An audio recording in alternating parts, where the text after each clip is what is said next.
All right, so we did not go over panic disorder when we went over the anxiety disorders, so let's start with that one. So panic disorder, the best way to remember this one is that they are in a panic about being panicked. So a lot of this is once you have a panic attack, it's the fear of it happening again. And it's all physiological type stuff. So the P in panic is for physical. These are all physical symptoms that manifest into a mental health way. So it's when someone will have a recurrent, unexpected panic attack, and the panic attack is an abrupt surge of intense fear or discomfort with the onset being unknown. So you'll often have people walking into a certain environment and instantly get panicked for no apparent reason. They can't trace it down. They can't say, well, I'm anxious because of this. And it's all physiological. So we have to have 4 or more of the following: palpitations or just pounding heart, like your heart skipping beats and it's feeling like you can't catch up to yourself. Sweating, feel like you're working out here. Trembling or shaking, shortness of breath, feeling like you are going to die, feelings of choking, chest pain or discomfort, nausea or sensations of wanting to vomit, feeling dizzy, chills or overheating type sensations, numbness or tingling throughout the body, derealization or feeling like things are not real or like you're outside of your body. So if I felt derealized right now, it'd be almost like I wasn't talking, but another person was talking with inside my body, and I am just witnessing all of this happening. Fear of losing control. So I feel like things are outside of my control, so I'm going to do more things to stay in control, which causes me to lose more control than I would have not done it anyway. And then fear of dying, not actually dying, but it's just you're afraid that you are going to die. And at least one panic attack has happened in the last month. So the key thing that we have to keep in mind here is yes, we have to have 4 symptoms, but it's within the last month. So it's a lot less than the other anxiety disorder. So if you remember back on generalized anxiety disorder, separation anxiety disorder, social anxiety disorder, those were all around the 6-month mark. So this one's a lot shorter, but don't get tripped up. If any of the questions bring out physical symptoms, then we know it's going to be panic disorder. And then we have to have at least one or both of a persistent concern or worry about additional panic attacks or fear of having a heart attack, or a significant maladaptive change in behavior to avoid having the panic attack. They are doing erratic things to prevent them from happening, but it's actually making them more anxious. So I was talking to one of my clients that's been having panic attacks today in session.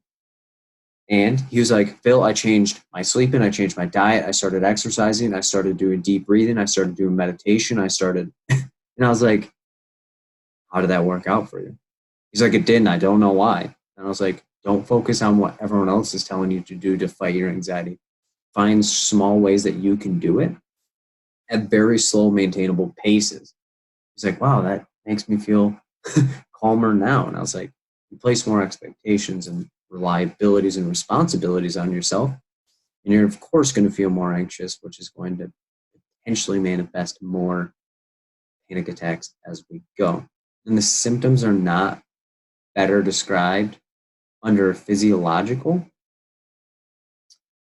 disorder or psychological disorder manifesting like fictitious disorder or somatic symptom disorder, or a substance use intoxication or withdrawal. So an example, Bill is sitting in his living room and begins to feel physiological symptoms. I start sweating, my heart rate starts increasing, my breath starts becoming harder and harder to breathe, and I'm trying to control it, and it's feel like I'm about to like choke out, and I begin to feel like I'm going to die. And I'm able to calm myself down, yet I feel like I'm about to have another anxiety attack any moment. So every time I'm about to do a study group, it's like, oh my God, I may die. I may die. And of course, that's not real, but let's say that was the scenario. I'm like, oh my gosh, at the same time, it's the same moment, we're about to do the same thing. I'm about to have another panic attack. So that is the cyclical nature of these panic attacks is once you have one, it's a slippery slope and you're worried about having a second. So then leading us into our psychotic disorders. So there's brief, schizophreniform, and schizophrenia. And it's called a spectrum now. So basically the schizophrenia spectrum, because it's a scale that goes from increasingly gets more intense. So brief psychotic disorder is going to be the first step on the chain. So this is a thought pattern in which the person will experience short-term gross motor deficits, meaning that your function or your ability to operate becomes lessened, and it's difficult for you to know what is actual reality and what is delusion. You must have at least one of the following of 1, 2, or 3. And the duration we're looking at here is less than a month or less than 30 days. So, first part of it is either you have to have delusions, hallucinations, or disorganized speech.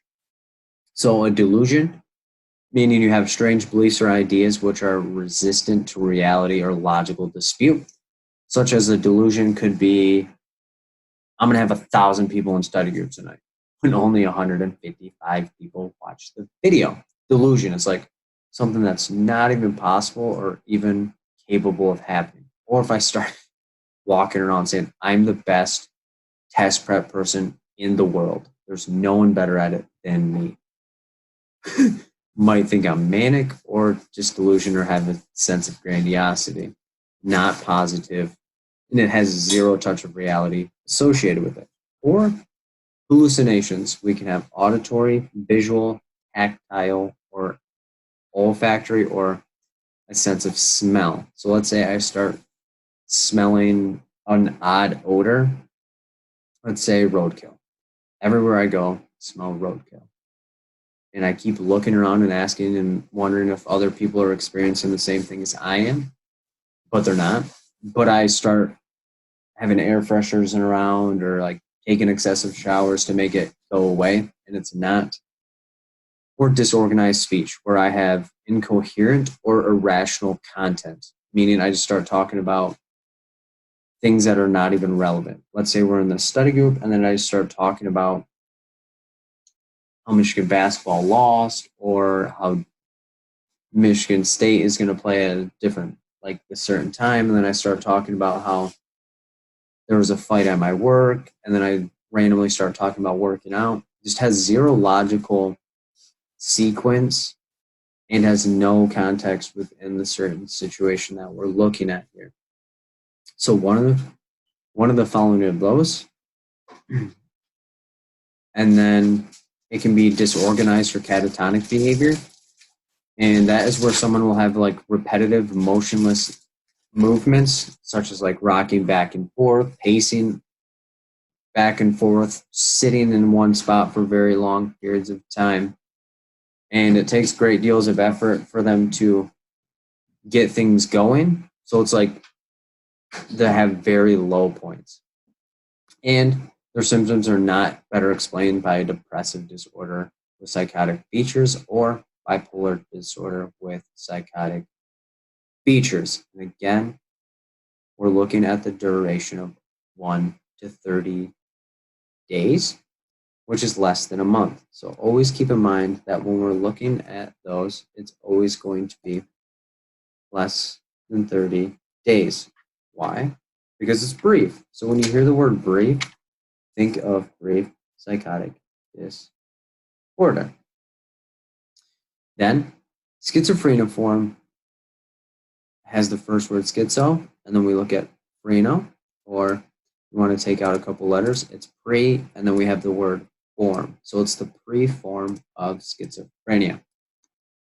And it's similar to brief psychotic disorder, it just propels a little deeper because it's over a decent, more longer period of time. And it requires at least 2 of the following with at least 1 month period, yet less than 6 months. And then when we're looking at symptoms 1 to 3, those are our positive symptoms. And then 4 to 9 are going to be, quote unquote, our negative symptoms. And if you think of positive, it typically is going up and is more energetic. And then when you think of someone that's being negative or something negative, it's declining, which means those are more of our depressive type symptoms. So let's get into it. Symptoms 1 through 3 are going to be the same as brief, as well as 4 and 5 are the same as brief as well.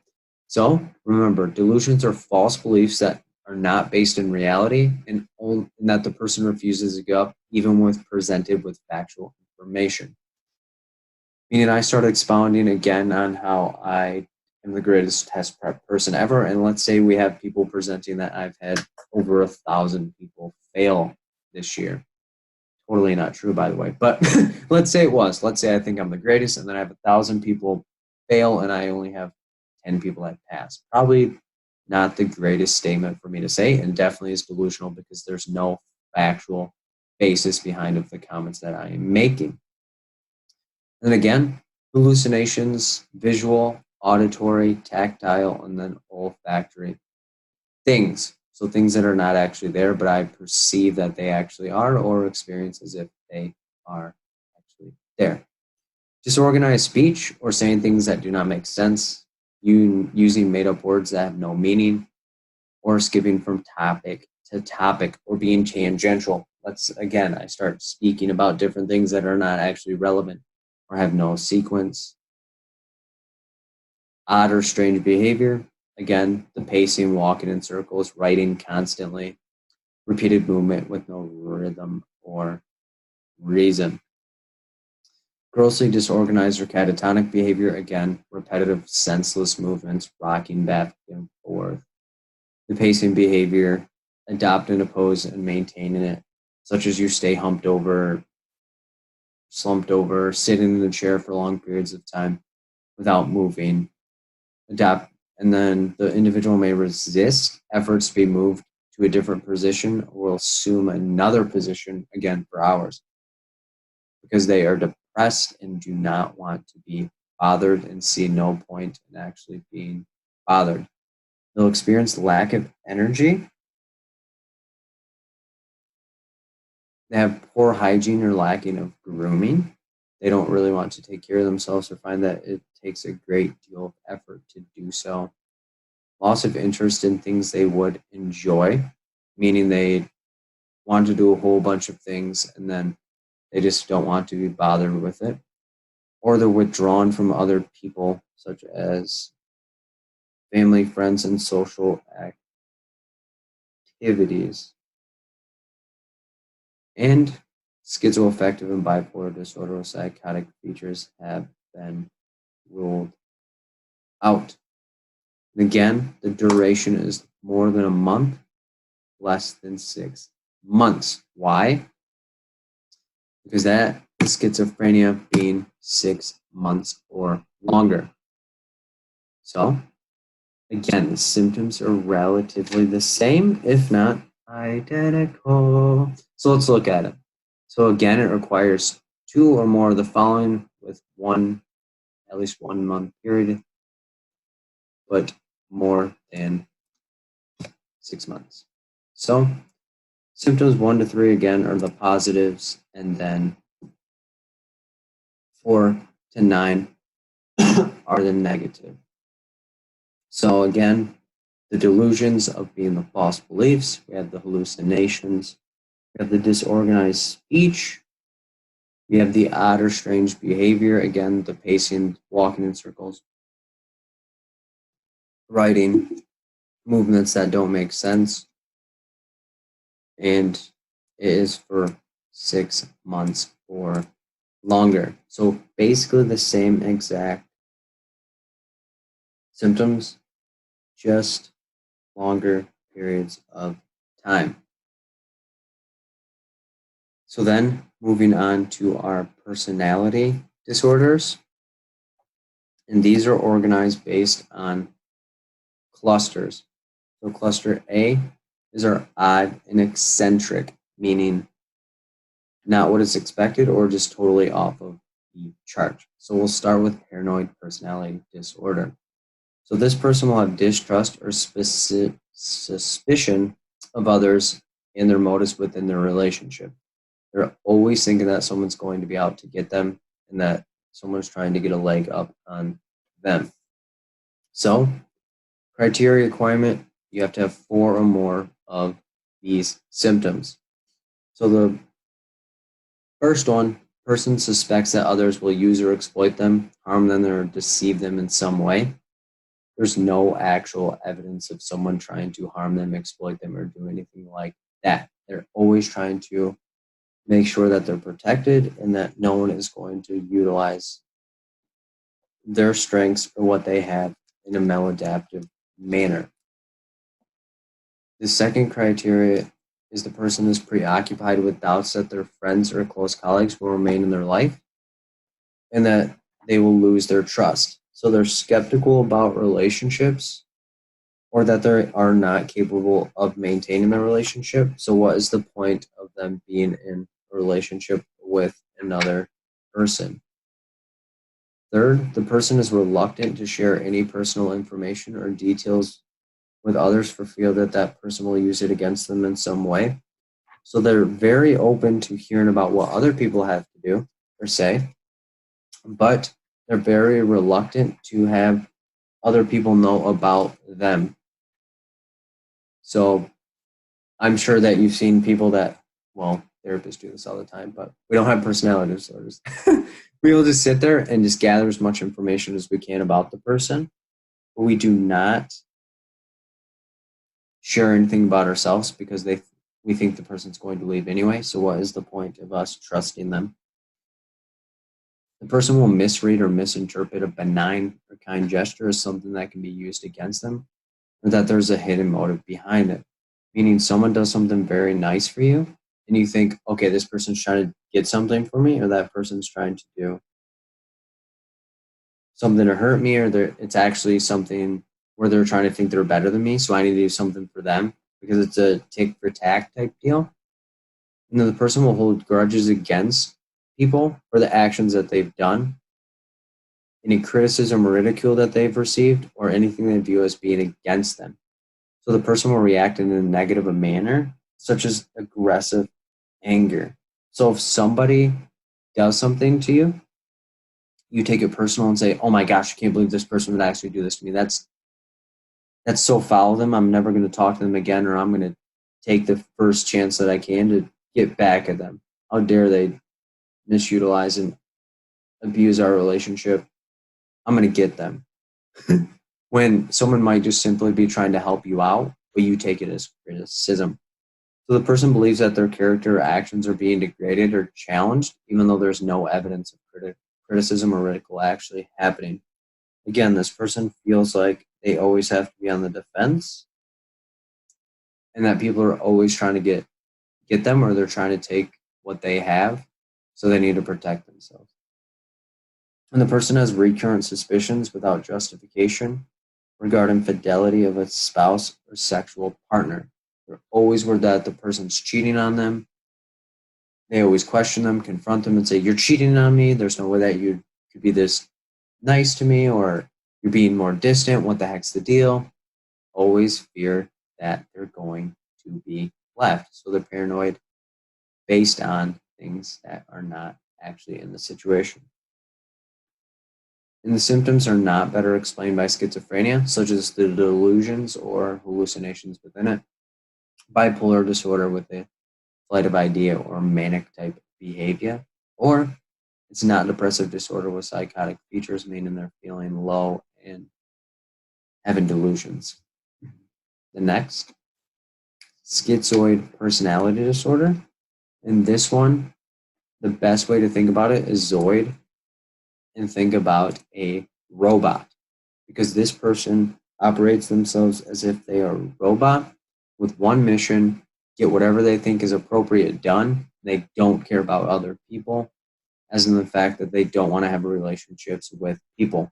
So they do not have a desire for close relationships with others, which includes their family, They do not enjoy being around people or their family members. They just want to be left alone, and they prefer to just be doing things that benefit them and their total mission. They will always choose to be in solitary activities, meaning that they'll only engage in things by themselves, and they prefer to be alone rather than having people around and having fun with them. The person has little interest in sexual experiences with another person or intimate relationships in general. They are either just not interested, or if they are engaged in it, it's just for the sole purpose of personal gain for themselves. The person does not get a pleasure from a lot, if any, activities that they engage in. They're just going through the motions and doing what they have to do just so that way they can satisfy whatever the societal norms are. And the person will lack relationships or connections with people other than their first degree relatives, meaning you're engaging with your mom, dad, brother, sister, aunt, uncle, but never going to like your grandparents, cousins, anything like that. And it appears that the person does not care about criticism or does not even really respond to it. People could be like, you're the worst person ever, you're terrible, how dare you, like, or even praise. Like, and for me, people are always like, Phil, you're helping people pass, like, you're the best thing that's ever happened to us. And I'm like, okay, but I don't have schizoid. But like, it's difficult for that person to take criticism and or compliments about what their behaviors are. So just picture somebody that's just operating on the sense of, okay, this is what I'm supposed to do, whatever you think, and then just going based on that. The person shows emotional coldness. Detachment does not really respond to affection well and refer back to the sexual activity or intimacy with others. They're just essentially there and just like shrug and go, okay, beep, boop, beep, type deal. And the symptoms are not better explained by schizophrenia, where it's just like the negative symptomology of depressed, catatonic, having no rhyme or reason for what they're doing and just staying with where they're at, or bipolar disorder with mania, or again, depressive disorder with psychotic features. But then the total opposite coin or side of the spectrum is schizotypal. And the best way to distinguish this is typical. They're not a typical person and are more along the lines of the positive symptoms of schizophrenia. So if you can imagine, those were the delusions, hallucinations, and all of those things. So they're more erratic and eccentric type behavior. So the person will have ideas of reference, meaning they view themselves highly, which tend to be irrational beliefs about themselves and their capabilities. Meaning I walk outside, think I can lift my car up off the ground because I feel like I'm the strongest person in the world.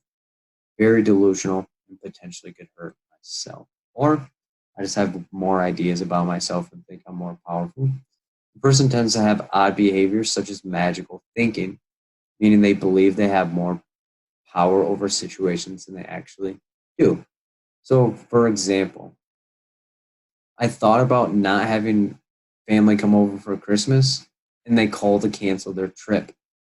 And I think, oh my gosh, me thinking them not coming made them cancel. I'm powerful and I can do anything that I want to with my mind. It's a very, very delusional type behavior. The person will experience extreme social anxiety or fear of being judged by others, which leads them to not engage in social relationships at all. So they're very paranoid about what they can get into or what people could actually think about them, so they just don't engage at all. And the person may exhibit odd speech patterns or ways of thinking, meaning they have thoughts, mumbles, stereotypical thinking, tangential or unrelated topics, meaning they stay in the black and the white. They don't really care. People will say, well, they'll use a slang term and say, well, that term does not make sense in there. So they have very, very like black and white type thinking, and they don't really connect with people well based on that. They have suspicions or paranoid ideations regarding people, places, situations, or things that don't have any possibility of happening. So this is where their paranoia or like delusions are on the other side of the spectrum of not about themselves, but about others. Never having a sense of contentment and just being on edge always. Inappropriate or constricted affect. So not showing a lot of emotion, or when a particular situation they react in a way that's opposite of what would be expected. Meaning someone is like laughing at a funeral or crying at a birthday party that is everyone's laughing and having fun. You're crying because you feel like it's a sad moment. And the person's behavior or appearance is odd, eccentric, or peculiar, meaning someone wearing clothes beyond what is normally expected within that situation. Meaning, let's wear a bathing suit to a therapy session, let's wear a raincoat in the desert, or let's wear a witch's hat because I feel like I have magical powers. They lack close friends or relationships with others outside of their immediate family because they just don't trust a whole lot of people. And the person will have irrational thoughts of people's motives and overanalyzing when things happen around them. And this is not better explained by schizophrenia itself, bipolar disorder, or depressive disorder with psychotic features, which then leads us into cluster B. And cluster B tends to be more of our emotional and erratic type disorders, or more of our intense impulsive ridden disorders. So starting off the impulse train with borderline personality disorder. So this person is always on the line of ending a relationship and engaging with a new one. So key in play of words on borderline. They're bordering, leaving in a relationship to get into another one.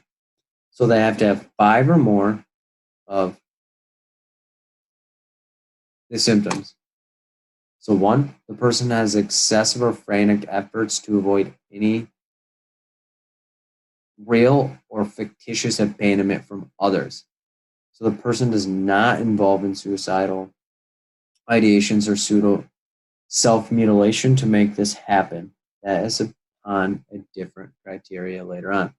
So for example, a person may buy people items, they may do favors for people, they may self-deprecate themselves, meaning I have financial troubles, but let me drop a cool $1,000 on something that you want so that way I can stay in the relationship with you.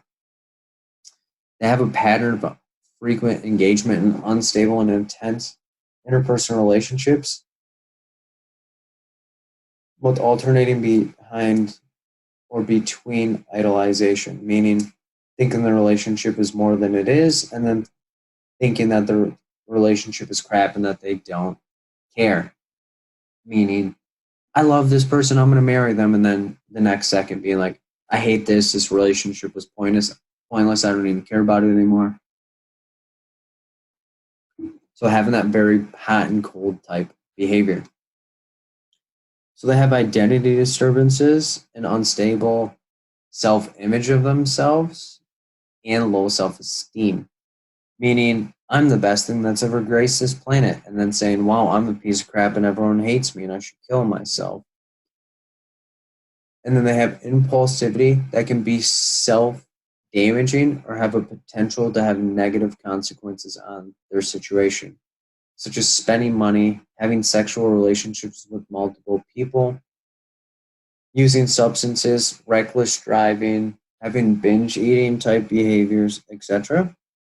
All for the fact of coping with the negatives of each relationship that you're in. So they have recurrent suicidal behavior, gestures or threats to kill themselves or self-mutilate themselves. And it's often a mutilation tactic or technique to keep someone in a relationship with them.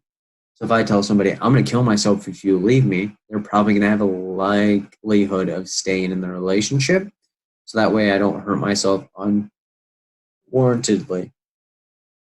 So the person will have unstable and/or unpredictable mood, such as extreme episodes of euphoria, feeling super duper good, with heavily declines of depression, anxiety, or irritability with people, and just snapping off and popping off at people.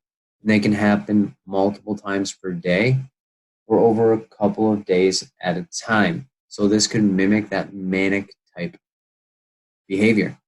And they have chronic feelings of emptiness, and like nothing that they do is good enough for people. So no matter what they do, it is never good enough, and they feel like they're worthless regardless of what the result of the behavior, unless the person that they're pursuing thinks it's a good behavior, and then they feel super inflated and love every minute of it. So they have inappropriate, intense episodes of anger, difficulty controlling their anger, and it's exhibited by temper, arguments, fights with people, just aggressive behavior in general. And the person may experience stress-related paranoia, or severe dissociative symptoms. So the person may perceive things are going on when there's no evidence as such as I think that my partner's cheating on me all of the time, and then I need to understand what's going on in the situation before I actually lose this relationship. The person may have out of body type experiences and not understand why. It could almost be like trauma related type things and be like, oh, I have no idea why that was. Then histrionic personality disorder is the person's trying to make themselves a part of history. Why? Because they think they're the second coming and they'll do anything to make sure that people recognize and notice them and utilize their body in the process. So they need to have 5 of the following of the symptoms. So the person has discomfort when in situations they do not feel like they're the center of attention. They're always pushing, pulling, prodding so that people will recognize them and think that they're the best thing that has ever happened in the world. Again, trying to make history. Interactions with others is often stemmed or rooted out of inappropriately sexually seductive behaviors or provocative behavior that is beyond what is expected for the environment.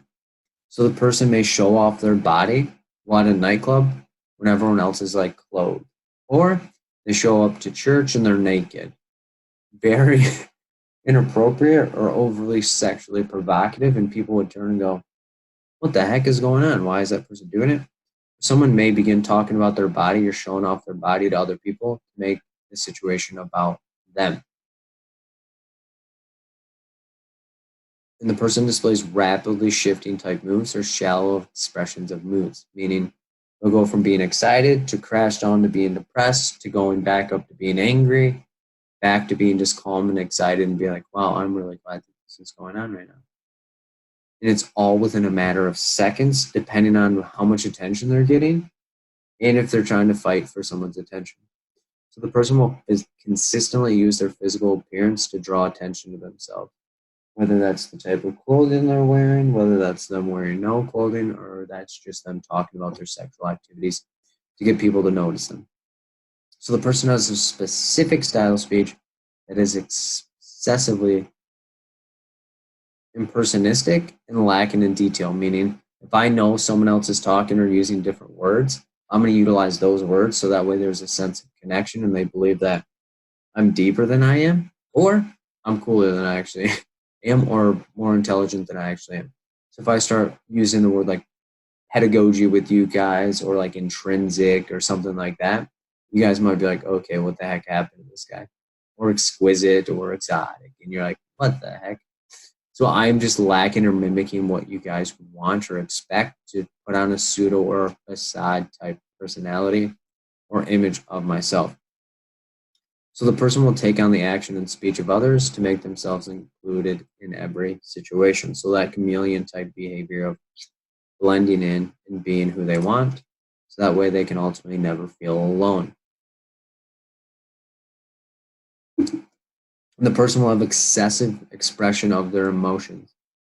They're very self-dramatic and they act as if they're in a theater act, meaning Anything that's happening is over the top. I need to blow up. I need to make things wild. So that way it's all about me and everyone's around there to help me in every way. The person is very moldable and suggestible to those around them so that they were always accepted by everyone else. That chameleon and clay type move. The person considers relationships to be more intimate than they actually are. Meaning, I get into a relationship with somebody, I feel like they love me automatically, and then I try to make it all about me, and then I'm angry when it's not what it is. So it mirrors kind of like that borderline type behavior. And then we have good old anti-social, which is going to be one of the most intense disorders out of all of them. So this is where the person does not have any disregard for other people and will do anything to get what they want. So these are our serial killer, Ted Bundy type dudes and women in this world. So when you have 3 or more of the following symptoms, but you may be thinking 3 is not that much, but buckle down and wait and see what we're looking at. So the person has a failure to conform with social norms with respect to lawful behaviors, as indicated by repeatedly forming actions that are grounds for arrest, hurting people, stealing, fighting, etc. The person is deceitful and often lie, have multiple aliases, or will utilize people for personal, financial, or pleasurable gain just for the sole fact that they can. The person does not have impulsivity control, or they lack the ability to think and plan ahead. They just shoot right off the cuff and do whatever they feel is right because they're always right and just do it anyway. So the person will react based on how they feel regardless of the consequences. So let's say someone's making me angry. Let's say my neighbor's dog is barking. I just walk over there, kick their door, and start beating the hell out of them because their dog is barking and made me angry. 0 consequences. So the person will have irritability and aggressiveness towards others. The person may have frequent physical fights, assaults, or heated arguments with others while threatening people as well. The person has a reckless disregard for the safety of themselves or others. They just feel like they're superwoman or superman and just do whatever the heck they want. So the person will engage in risk behaviors or put others in risky situations without the thought of the potential consequences again. So the person has a consistent irresponsibility for themselves or others, again, not really caring about what has happened. And they have repeated failure to sustain consistent work behavior or honor financial obligations. So let's say I'm in debt, not really giving a crap about people, just doing whatever the heck I want. Whipping out a credit card, being like, let me spend 50 grand on something, and not even care because it's what I want. And I can do whatever the heck I want because I am who I am. And then the person has a lack of remorse for whatever they do. So the person may spend money they don't have or skip work-related things and then just be like, it's whatever. I do whatever the heck I want, and I get to do that. So the person does not have any feelings of acknowledgement when they hurt people themselves or mistreat, steal from people. They feel kind of entitled or will just do it because that's what they want. And they'll rationalize their actions. Again, the person has to be 18 years or older. There's evidence of conduct disorder at the onset before the age of 15. So anything less, if you remember back to conduct disorder, it's less than 18 years old because it turns into anti-social. And the occurrence is not exclusively during the course of schizophrenia or bipolar disorder, which then leads us into our closely related disorder to that, narcissistic personality disorder. So within narcissistic personality disorder, this person will attempt to make everything about them and will get power at any cost to anyone. So they have to have 5 or more of the following symptoms. The person has grandiose sense of self or importance about themselves. They will exaggerate their accomplishments and talents. They expect their superiors or others to congratulate them on their efforts, and when they don't, They think the person's an enemy and that they need to overcome and rectify the situation by doing more to them or exploiting them. The person is preoccupied by fantasies of unlimited success, power, brilliance, intelligence, beauty, or of ideal love. This person's always thinking that if I get this, then this, and I need more money so that way I can always be accepted by those around me because it makes me more intelligent and people will want to be around me because I'm the second coming. And the person believes that they're special and unique and it can only be understood by people that are of high caliber, of importance, intelligence, and prestige, meaning I could never be around peasants ever, and I need to only be talking about people that can stimulate me. So someone may only attempt to have friends that have potential or may cut out friends that they feel are underperforming or that cannot take them places. The person requires excessive amounts of admiration and attention from those around them. They do something and they want everyone to pay attention to them because it's them and they can do whatever the heck they want. The person will feel like they have a sense, excuse me, of entitlement. They have unreasonable expectations of people around them, of what they should do for them, or what type of treatment they should have from others. Meaning, let's say I walk into the room and I think, wow, no one looked at me. All these guys are stuck up and arrogant. Screw them.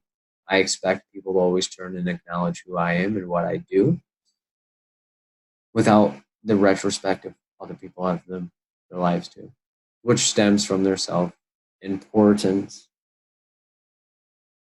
And the person will engage in relationships that they can exploit or manipulate people to get what they want.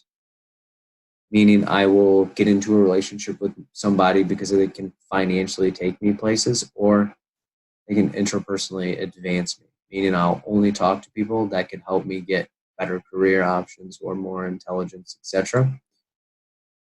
And they'll take advantage to people to get closer to what their goals are without consideration of the harm of that person. The person lacks empathy and is unstable and unwilling to recognize or identify with feelings or the needs of others, meaning I'm only going to consider myself because I'm the most important thing in the room, and everyone should just bow down to me because I don't care about anyone.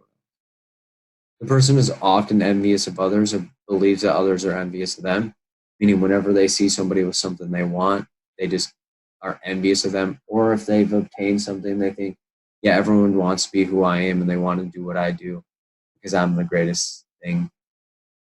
The person will exhibit arrogance behind themselves and they feel like they're better than everyone, that no one can match their potential, and that they will do whatever it takes and feel that everyone wants to do what they've done, so they have to just share it with everybody. They're like, I had do no wrong. I'm the greatest thing ever. Which then leads us into cluster C, which is more of our anxious and fearful type behaviors. So avoidant is where the person will avoid social situation because of their own self-image and perceived criticisms from others, not to be mistaken for a paranoid personality disorder.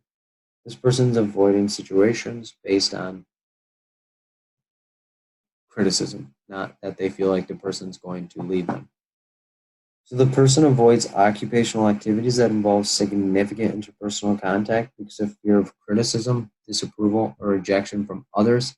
They'll do anything to avoid being criticized, and they won't even engage in new behaviors or activities because they do not want someone to think less than on them. And they're unwilling to get involved with people unless they are certain they will be liked, meaning they stick to their close friends, or they will only stick around friends of friends if the person knows that they're going to like them. They don't want to be rejected, so they just stay within who they are. And the person will show restraint in a sexual relationship or intimate relationship because of fear of being shamed or ridiculed based on their behavior. So they'll only do behaviors that the person enjoys and suppress any urges that the person may not accept or believe is a positive behavior for them. When the person is preoccupied with being criticized or rejected in social situations, the person is going to be inhibited in a new interpersonal relationship because of feelings of inadequacy, meaning they won't share a whole lot about themselves and they'll only do things that they are 100% about. And the person may shut down or not express themselves because they feel like they will not be accepted and that the other person hates them automatically, or if they do something outside of the norm, that they will be rejected. So the person views themselves inept, undesirable, unappealing, and inferior to others in every aspect of their life. So they feel like, what's the heck's the point in trying? I'm a fool. I'm a dummy. And the person is reluctant to take personal risks or to engage in new activities because they do not want to embarrass themselves or look different from others. Dependent personality disorder is where they will depend on others for their own identity, and they feel like they have to take care of others. So there's 5 or more of the following symptoms. The person has difficulty making everyday decisions on their own, and they'll seek out excessive advice to reassure their decision. So they essentially look for other people to provide guidance and to co-sign their life. Meaning, if before I do everything, I need to have somebody that I care about tell me that it's a good decision, because if it's not, I'm just not going to do it. And I need to have that reassurance. The person needs others to assume responsibility for major life decisions, so they do not want to take any responsibility for any negative things in their life, so they avoid making them. So let's say when I was going to get my new job, I consulted with everybody. Which job do you think I should take? Which job's going to take me? And then let's say they chose the job that I took, and I go and work that job and it doesn't go well. And I'm like, of course I shouldn't have listened to these people. It's a dumb decision. But I don't take responsibility for my own actions of going to them because I'm dependent on everyone else to have an identity. The person has a difficulty expressing disagreement with others in their life because of fear of loss of support or approval of them. They don't want to lose approval and they don't want people to isolate from them, so they just do whatever everyone else says and they depend on their guidance to get their acceptance. The person has a difficulty initiating projects or doing things on their own because they lack the confidence in their ability to make sound decisions. Meaning, I can't do anything new because I don't think that I can ever choose a good behavior or positive thing for me. So I just need to go based on what everyone else thinks I should do. The person goes to excessive lengths to receive nutrients and support from others to a point of volunteering to do things that are unpleasant or detrimental to the person. Meaning, let's say I don't like stacking wood, but somebody that I care about needs help with it. I may physically hurt myself or work all day for that person just so that way I feel like they care about me and that they will want to have me around. Or I'll give someone excessive amounts of money so that way I can kind of buy their relationship. Or let's say I offer to do someone's homework or help them with a work project, and I have to be doing this study group right now. I would be losing out on my own potential at the risk of losing this group for somebody that otherwise the relationship should come innately. When the person feels uncomfortable or helpless when alone because of exaggerated fears of being unstable and being unable to take care of themselves, meaning if I don't have someone around that's helping me, I am going to lose my mind. So they do not trust themselves and they will be in intimate relationships that otherwise would not be good choices for them for the fact that they feel like they can't trust themselves or take care of themselves. And the person urgently seeks another relationship for a source of support or care when a relationship ends. let's say I have a significant death in my family, and then I start looking for another caretaker type person or seeking out intimate relationships that could potentially be abusive, so that way I have somebody in my life. And the person is unrealistically preoccupied with fears of being left to take care of themselves. They do not want to do anything on their own, and they do not feel like they can take care of themselves. Let's say I have a spouse and I always think that she's going to die, and I don't think I can take care of myself, so then I just worry myself sick thinking, she's already dead, she's already dead, she's going to die, she's leaving the house, she's already dead, I can't believe this, I can't manage this on my own. And then obsessive compulsive personality disorder, not to be mistaken for obsessive compulsive disorder, because there's obsessions but no compulsions or reactions to that behavior. So the person is preoccupied with details, rules, list, order, organization, or schedules to the extent that the major point of the activity is gone. So the person may read rules to Monopoly and enforce them to the extent that no one wants to play with them. They'll say, oh, you didn't roll the dice, or you didn't roll it quick enough, or you didn't do this, or you didn't do that. So they kind of annoy people. Or they may structure behavior and activity so much that people just get so exhausted with it and say, okay, how about we just not do this anymore? The person shows perfectionism that interferes with task completion. The person is unable to proceed in a project unless they feel like the particular part is 100% accurate or perfect, or that they need to continue doing things until what they see in their mind matches what they see on paper. Or they have unrealistic expectations of a project and are too stubborn to change them. Even if it's something that doesn't really matter in the scheme of things, they put 120% on the line regardless of what actually is on the line. And the person is overly devoted to work and productivity to the exclusion of leisure activities and friendships. So they're so preoccupied about their certain situation that there's no actual economic necessity. So, for example, you guys know that I've been putting in hella hours so that way I could pay off my student loans, which I subsequently did. Well, let's say I put that same grit and grind for the rest of my life, even though there was no economic or financial reason to do so, I would fall into this criteria. But as you guys know, I'm scaling back. So no OCD, PD for me. But that's just an example that I can provide there. The person is overly structured and inflexible about matters that dictate their ethics, morals, or values. The reason for their inflexibility is beyond religious or cultural identification. This is the fact that if this person views this situation to be maladaptive, they don't even associate themselves with people's, or they just become overly angry.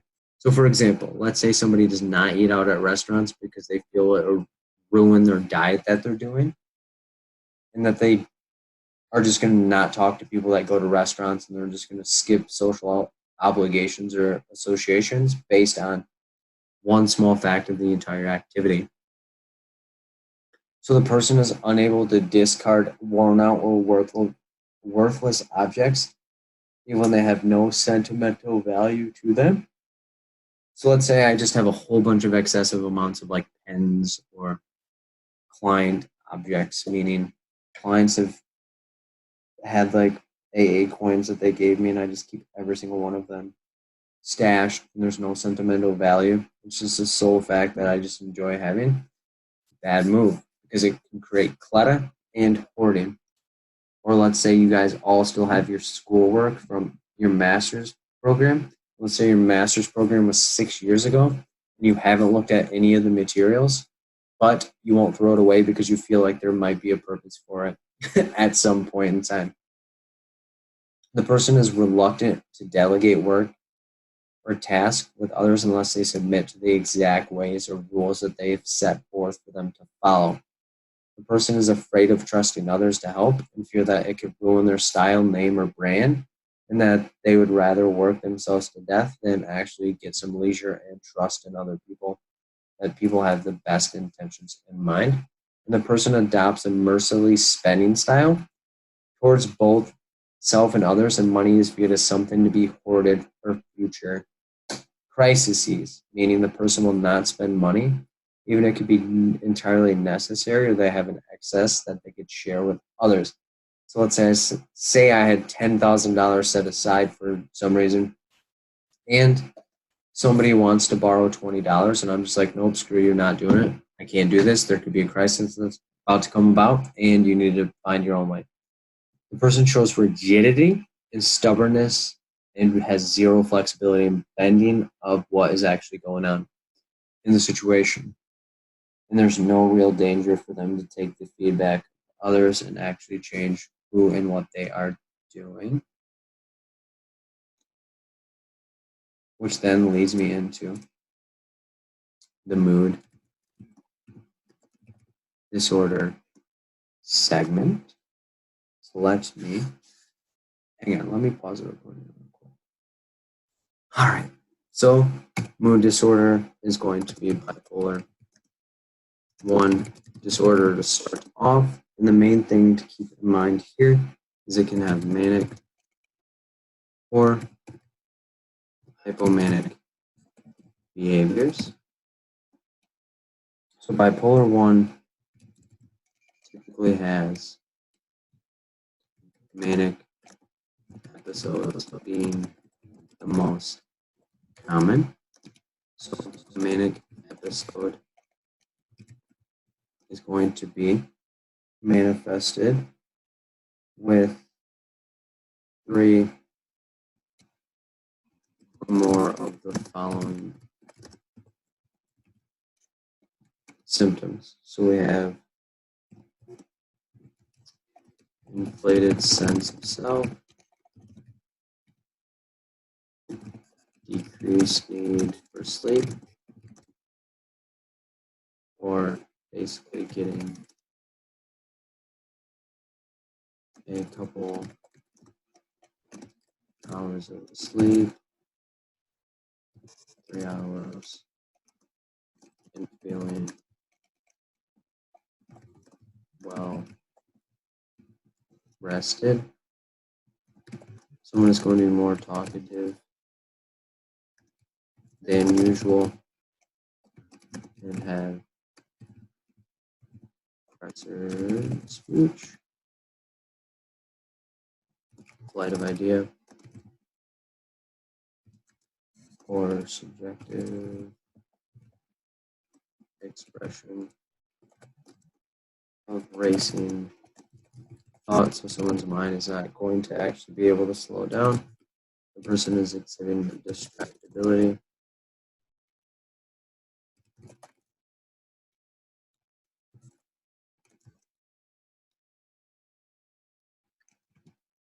They are going to have increased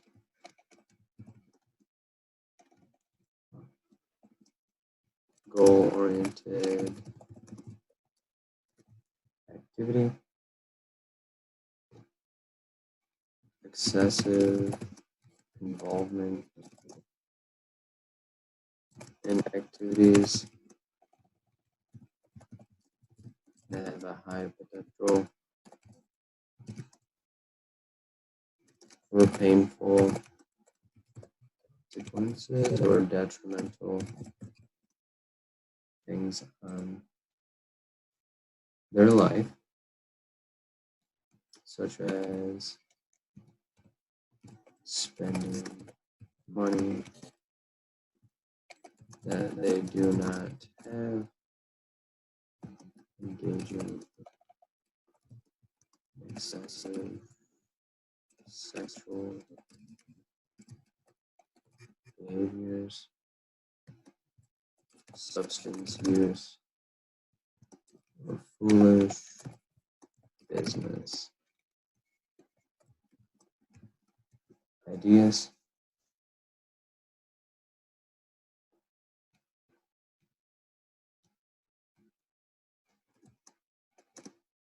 So the mood disturbance has a marked impairment in the social, occupational,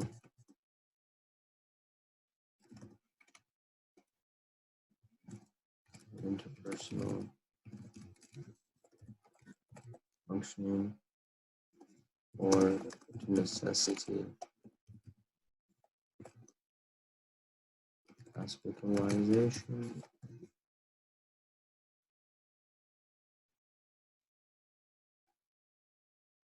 to prevent self-harm,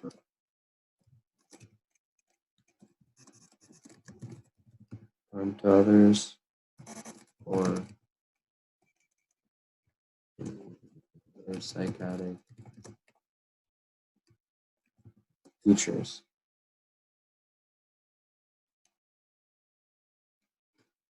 And then a key thing is that the symptoms are not better explained by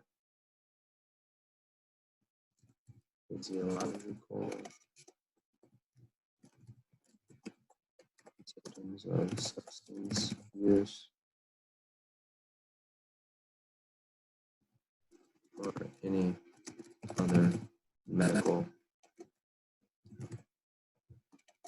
condition.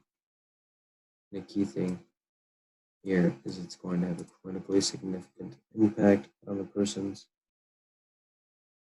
functioning, and the person must have at least one lifetime manic episode for the diagnosis of bipolar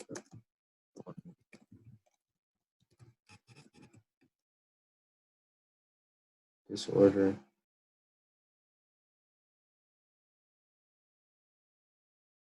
And then hypomania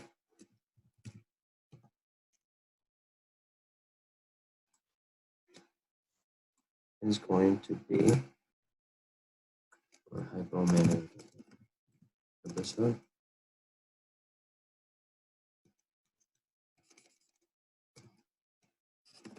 It's going to be 3 of the following symptoms lasting at least 4 consecutive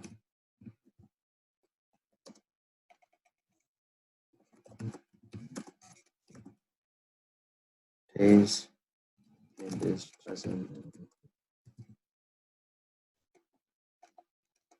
most of the day.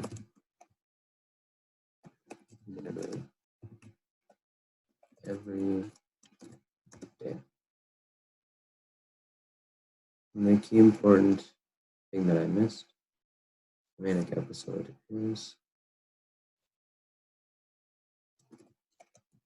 lasts at least 1 week or more and is present most of the day. Every day. And the key thing to remember, bipolar 1 is going to be 1 week. Because it's most commonly mania, so we attribute it with that. But it can contain hypomania, which has the inflated sense of self or grandiosity.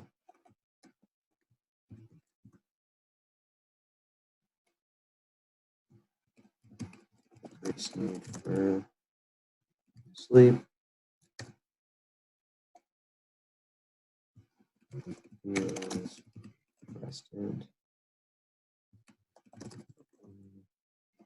3 hours of sleep. So a lot of the symptoms are the same. They are the same. More talkative, unusual, or feeling pressure to keep talking. type ideas or subjective experience of thoughts raising distractibility,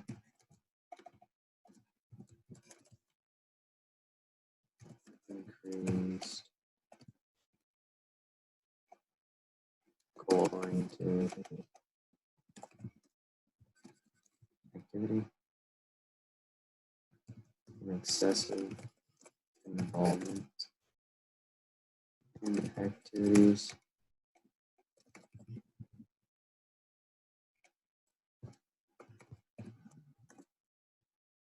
that have a high potential or painful consequences. Again, spending money to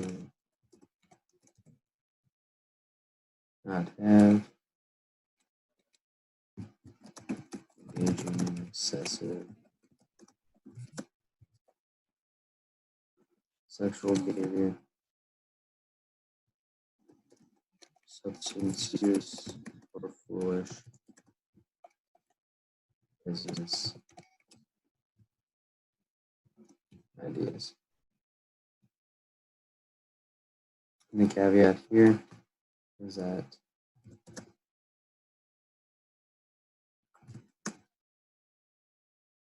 the disturbance in mood, the change in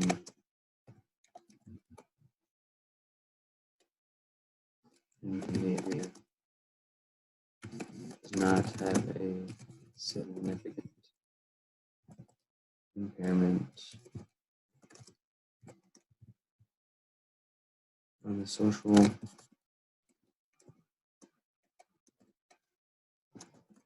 occupational, or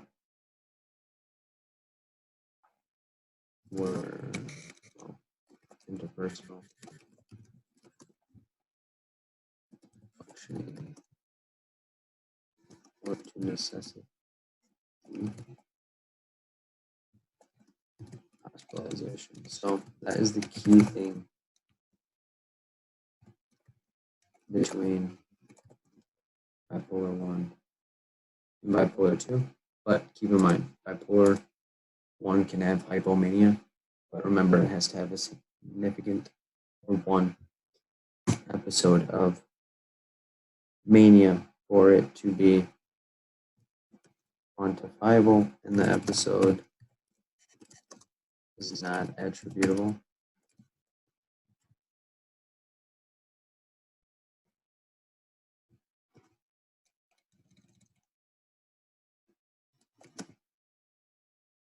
to the physiological effects of substance use, medication, or another medical condition. And then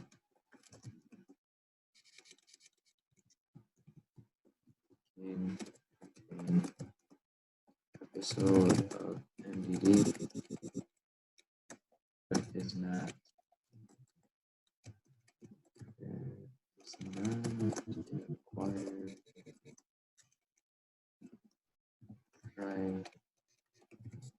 criteria, which then leads us into bipolar 2 disorder. So the difference between the two is going to be very slim. So the diagnostic criteria is essentially going to be the same. So I'm just going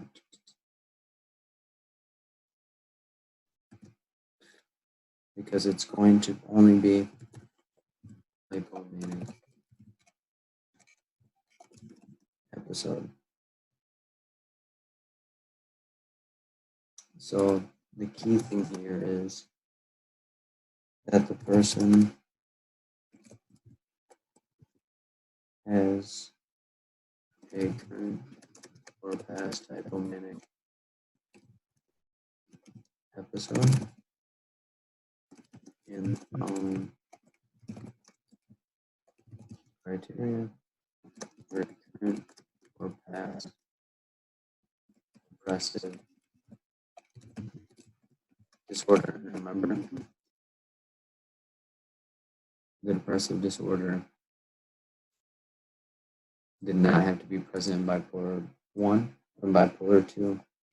It has to be within it. So hypomanic is going to be the exact same of having 3 more of the following 4 consecutive days. And the way to remember that is bipolar 2 comes second. So it's half of what bipolar 1 is. It's 1 week, and then half of that would be 4 days, or 3.5, which rounds up to that, and does not have a disturbance on the person's mood or significant impact on their functioning. And the same thing comes through, that it's not attributable to physiological condition. So when looking at that bipolar 2, so the differences between bipolar 1 and bipolar 2. 1 requires at least 1 episode of depression, and the other does not. 1 requires that the person has at least 1 manic episode, and the other does not.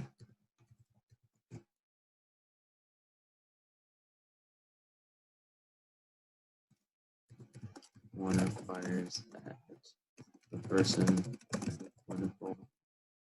clinically significant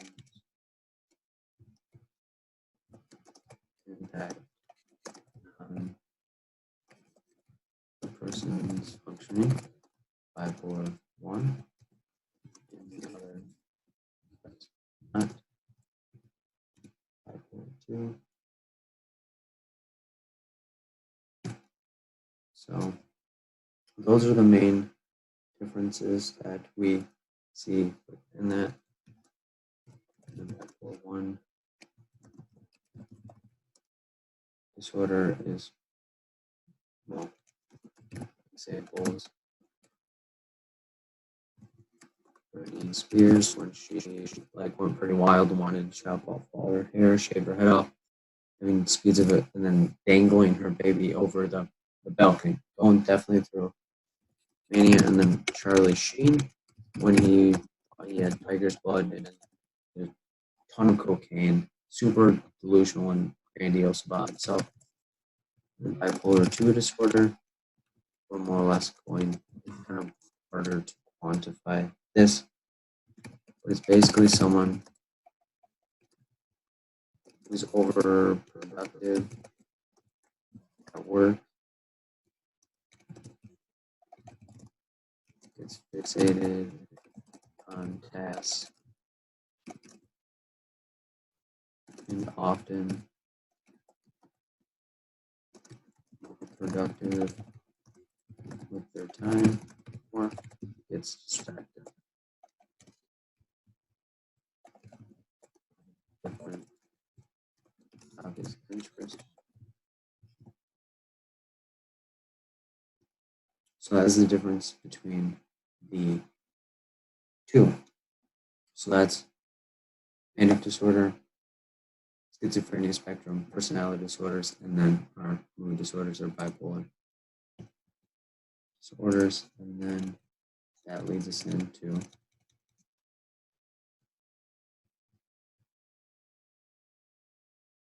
our medications. So the key strategy with antidepressants is it's going to have INE at the end, such as Zoloft, Cymbalta, Effexor, Wellbutrin, Trazodone, Seroquel, Celexa, Lexapro, and Prozac. So this side is going to be a lot easier than the INE, but if you see INE at the end of it, with the exceptions of Wellbutrin being bupropion and Trazodone being Trexanol, it'll always have INE at the end. And our anti-anxiety meds will always have LAM or PAM at the end because Pam needs anxiety meds to handle her LAMs. And then our mood stabilizers, we don't really have any clever way to remember this, but it's easy to remember that they're lithium, Depakote, Lamictal, and Haldol, Latuda, and Abilify are also antipsychotic meds, but can couple with being mood stabilizers as well. And then our ADHD medications, the best way to remember those, if it is looking at the generics, is going to be Feta or Fiend for our Feta. So as long as you see Feta in the middle of it or Fiend, it's going to be our ADHD meds. Or Adderall, Concerta, Ritalin, the Vyvanse are going to be brand name. And then antipsychotics are going to be our Haldol, Vraylar, Risperdal, Thorazine, Invega, Geodine, Lazeril, and Abilify. And the clever way to remember that is there's going to be done at the end because when people take them, they are going to be done, down and out. And then there's a few that have INE or Pine, but they're a lot more harsh sounding than our other meds. So those are the clever ways to remember the medications. Those, it's just basically read them over and you'll get to them eventually along the trail. And any questions about any of that before we get into the questions? And if not, just type no and we can get into them.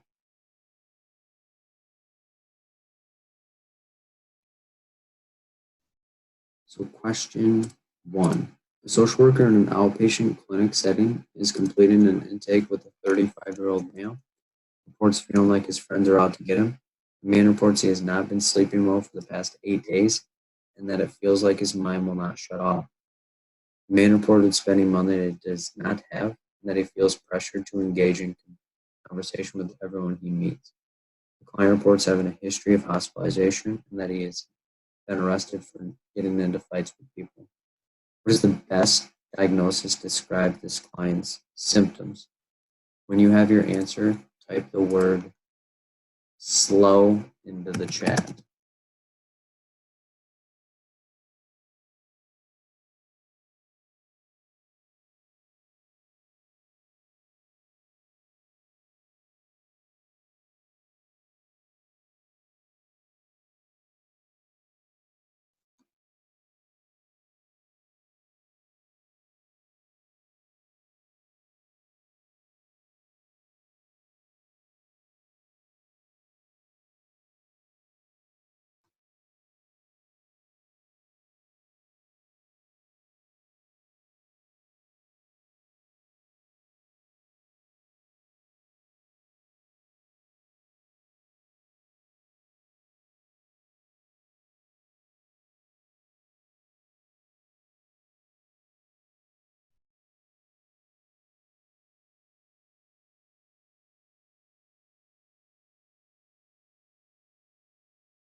Okay, opening the polls now.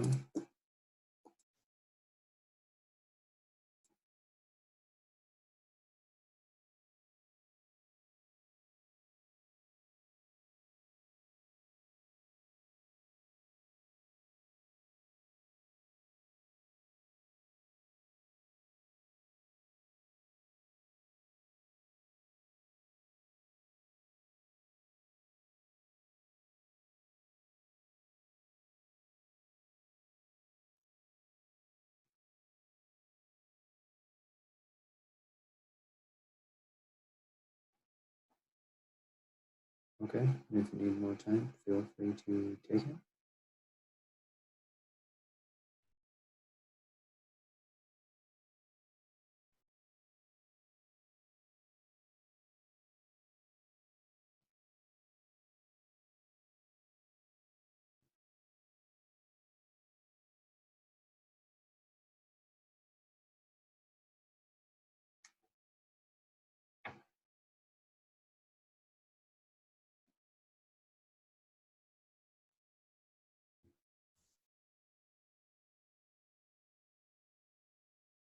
Thirty more seconds.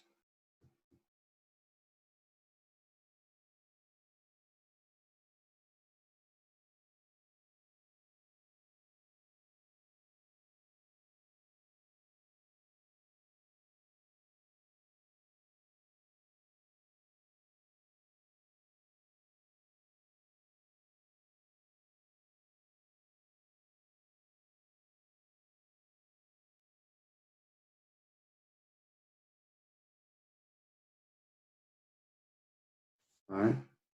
Majority think it's A, some think it's C, some think it's D. So, social worker in an outpatient setting, put in an intake, 35-year-old male, feeling like his friends are out to get him. Man reports has not been feeling well for the past 8 days. Feels like his mind won't shut off, so some flight of idea. He reports spending money he does not have, feels pressure to engage in conversation with everyone that he meets. And he reports having a history of hospitalization and getting into fights with people. So bipolar 1 is at least 1 week or more. This is a clinical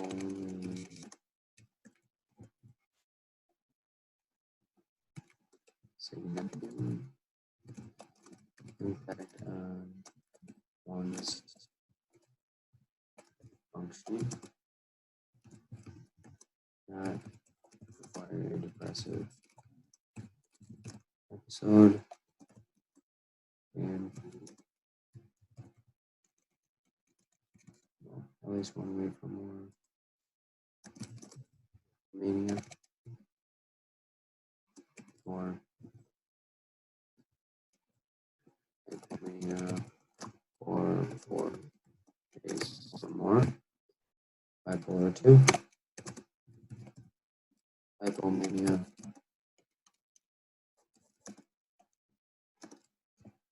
at least 4 days or more, and requires depressive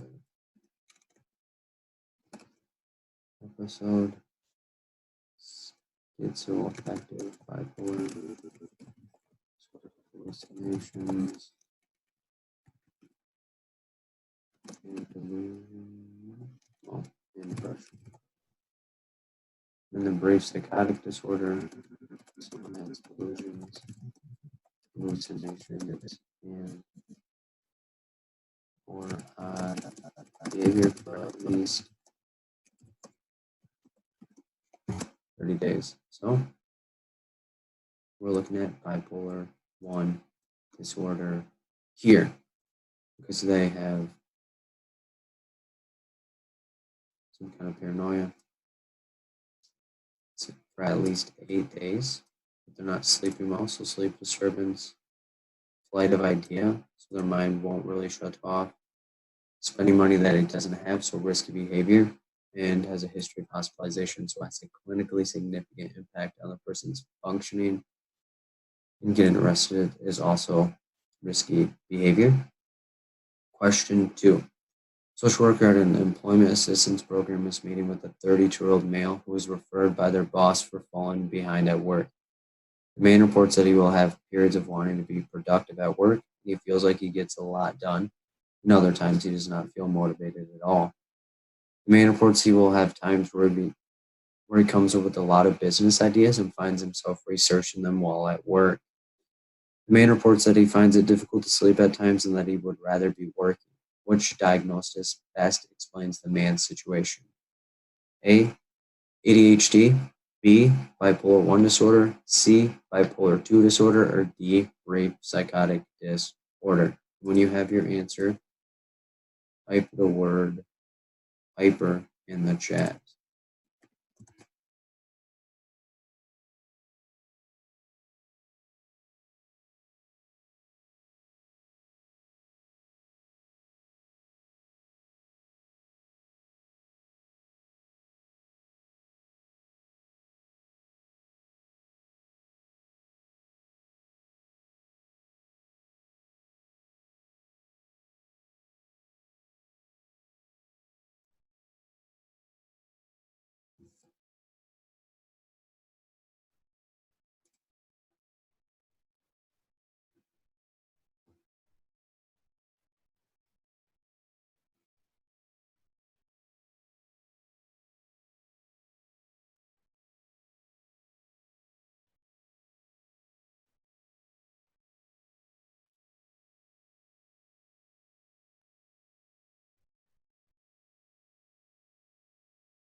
I have no idea.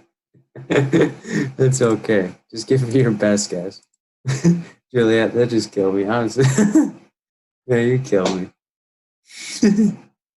I needed a laugh. I needed a good laugh.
Thirty more seconds.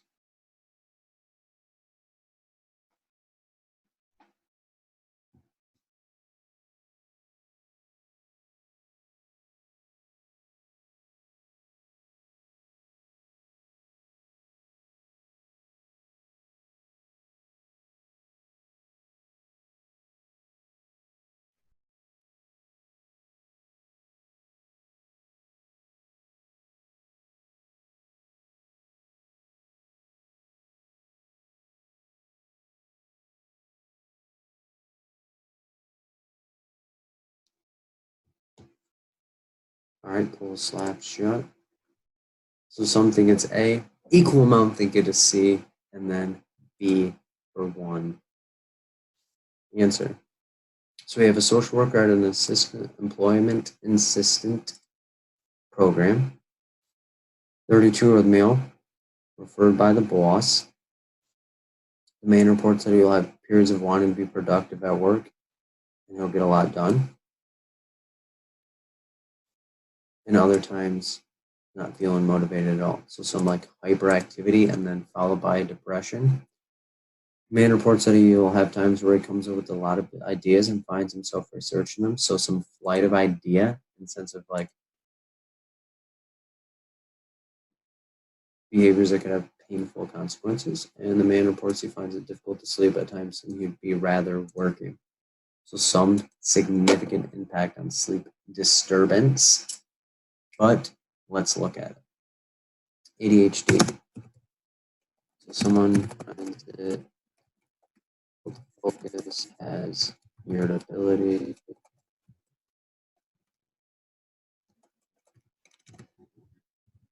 restlessness,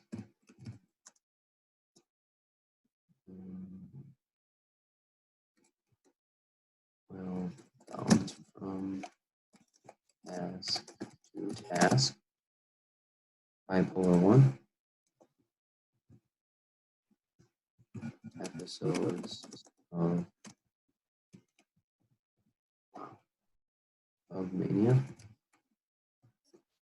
7 days or more,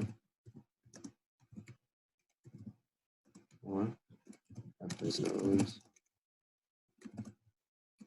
hypomania, at least 4 days, and it has a clinically significant impact on the person's functioning,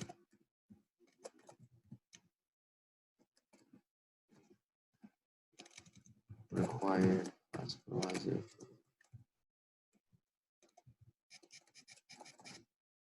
Bipolar 2, episode episodes of hypomania,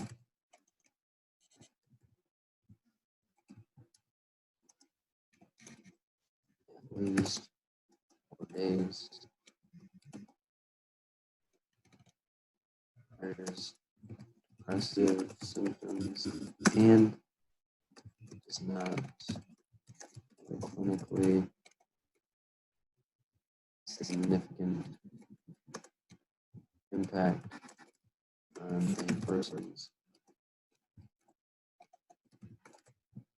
being, did not require hospitalization. In a brief psychotic disorder, someone has delusions, hallucinations, and or odd behavior for at least 30 days. All right, Phil, no length of time here. You pesky little ant. But let's look at it. It's definitely not brief psychotic disorder. Because again, the symptoms are want to be productive and feels like he can get a lot done. So some hyperactivity or hyperfocus or increased goal-oriented activity. Periods where he doesn't feel motivated. So some depressive symptoms, flight of idea, an increase in engagement in activities that could have painful consequences, as well as distractibility, and then sleep disturbances. So it's not going to be ADHD here because he's kind of restless, but there's something a little deeper here because ADHD also doesn't associate to sleep disturbance. So is it bipolar 1 or bipolar 2 disorder here? And the key thing to keep in mind is that he's just being overproductive and not really being hospitalized for it. So bipolar 2 disorder is the answer there. Any questions on any of that?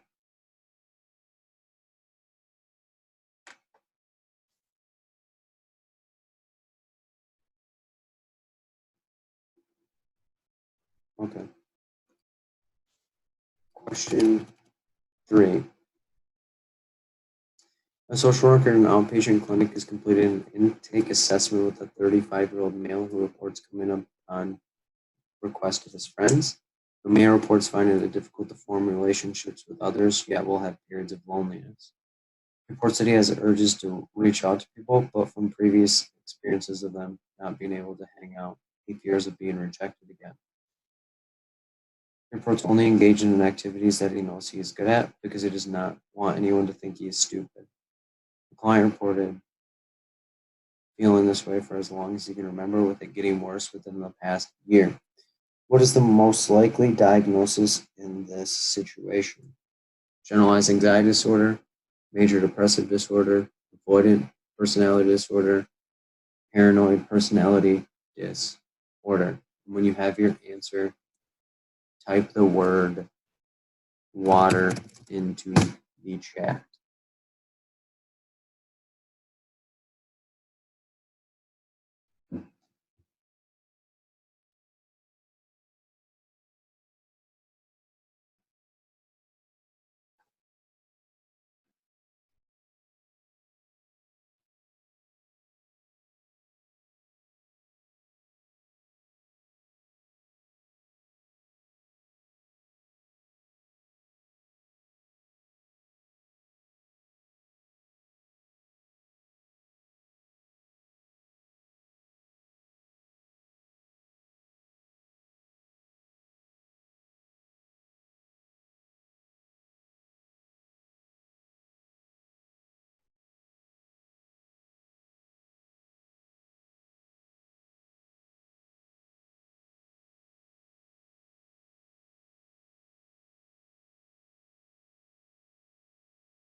All right, opening the poll.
Thirty more seconds.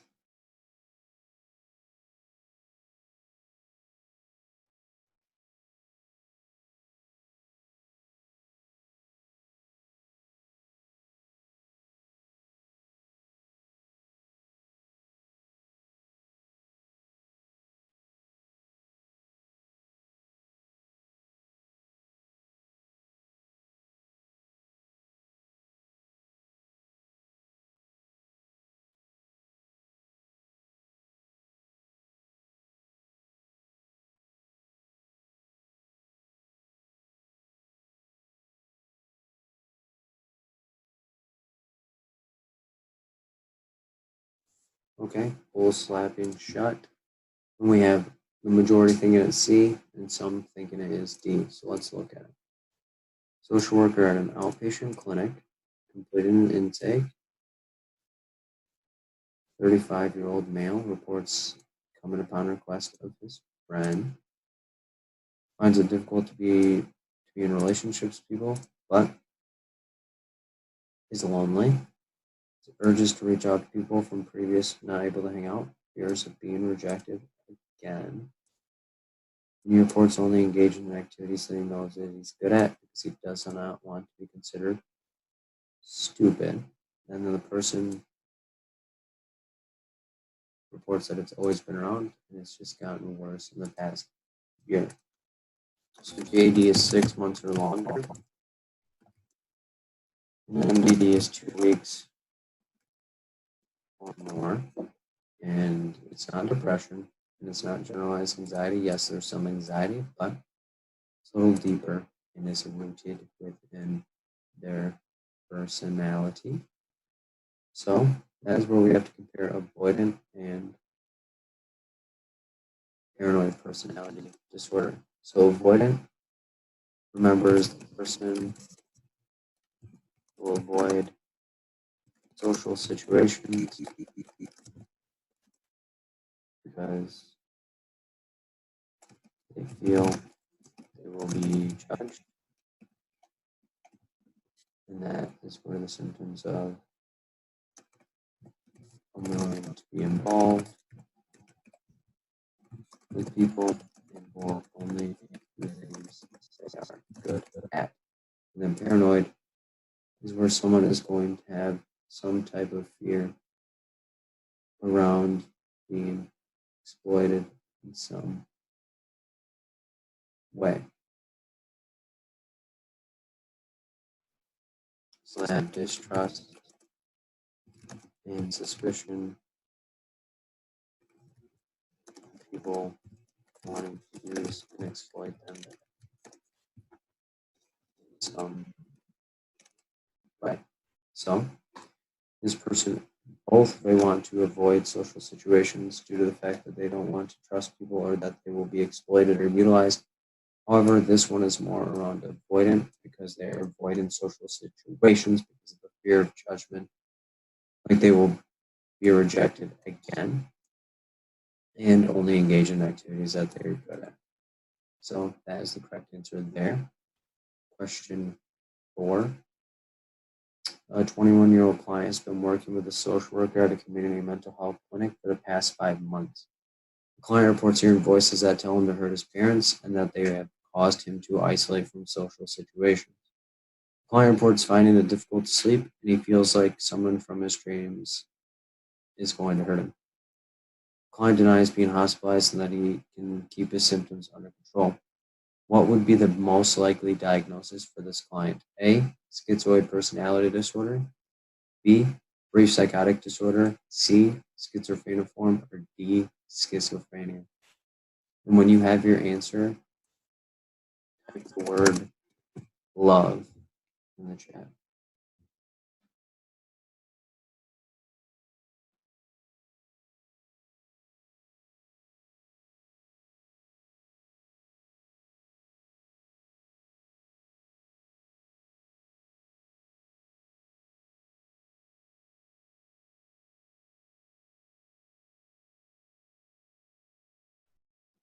Mm-hmm.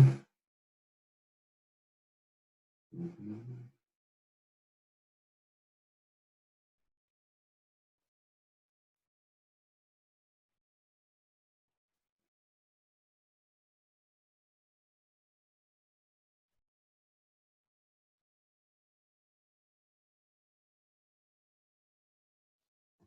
It is the love, the love, the love. Open the polls.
30 more seconds.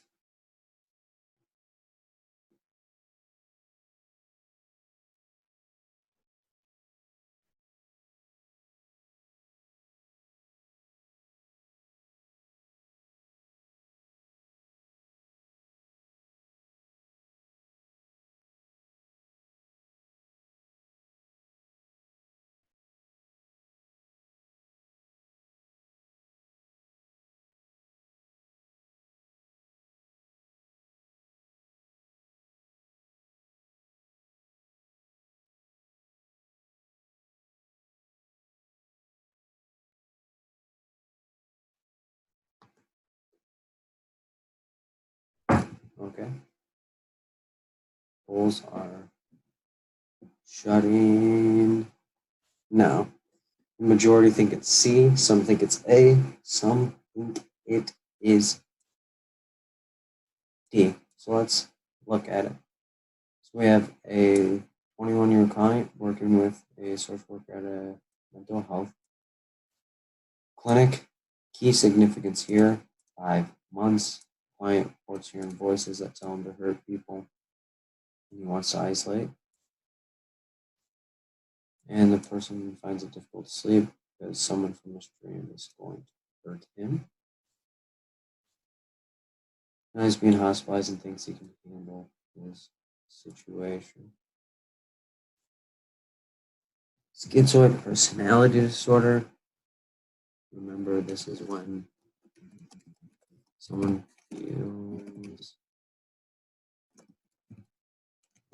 feels apathetic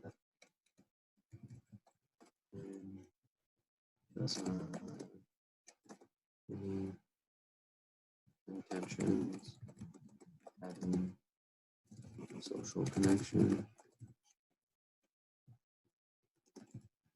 They're focused entirely on their own needs. Brief psychotic. Someone has delusions, hallucinations, and or eventual speech less than 30 days. Schizophrenia form. Someone has delusions, hallucinations, or tangential speech. Mood,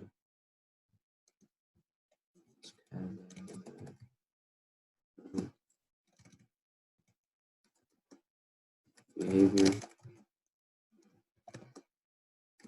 more than 30 days and less than 6 months.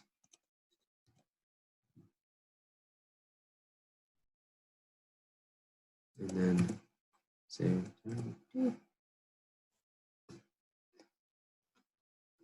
more than 6 months. Since we're looking at 5 months here, that can be schizoid. That can be brief. And it's not going to be schizophrenia.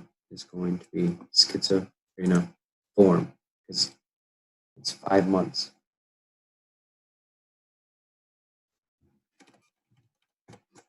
Question 5.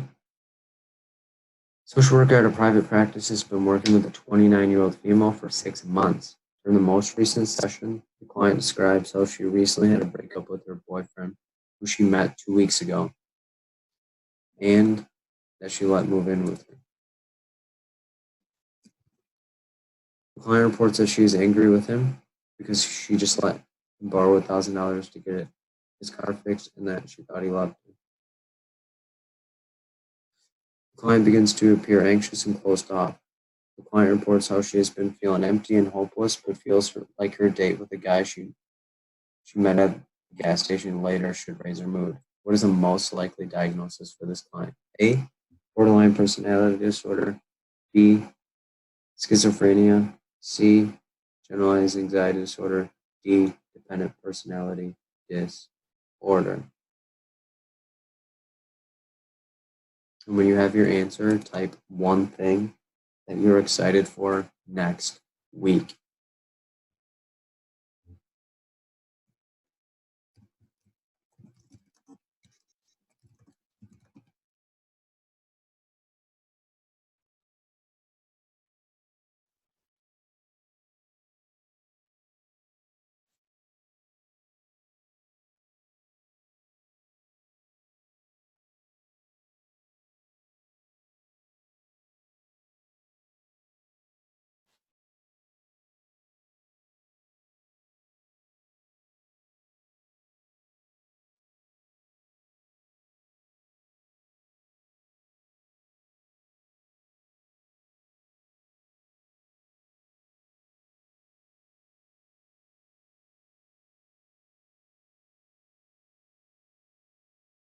A second interview. Hype.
Rest.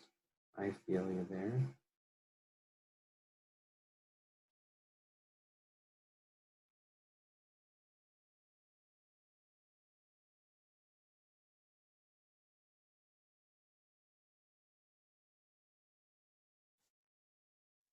Polls are opening, but feel free to still share your excitement.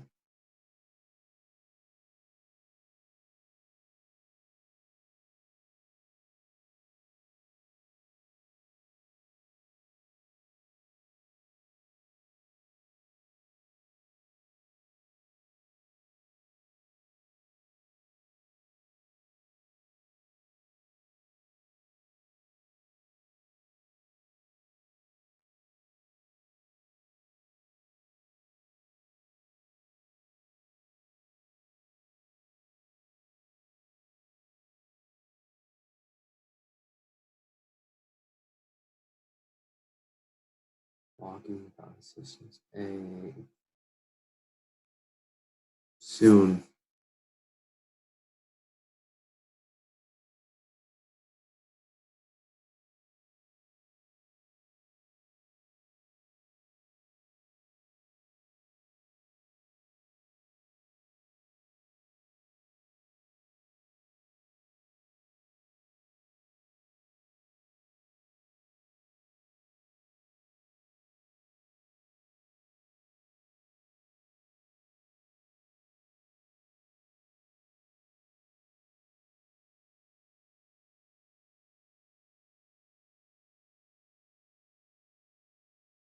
30 more seconds.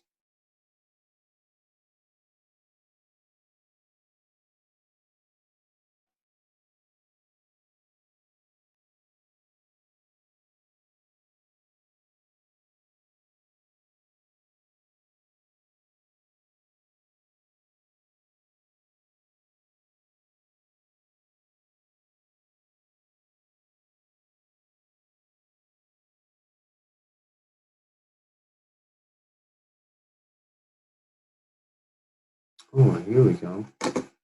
Jogging. All right, pulls are slap shot. Majority think it is A. Some think it is D.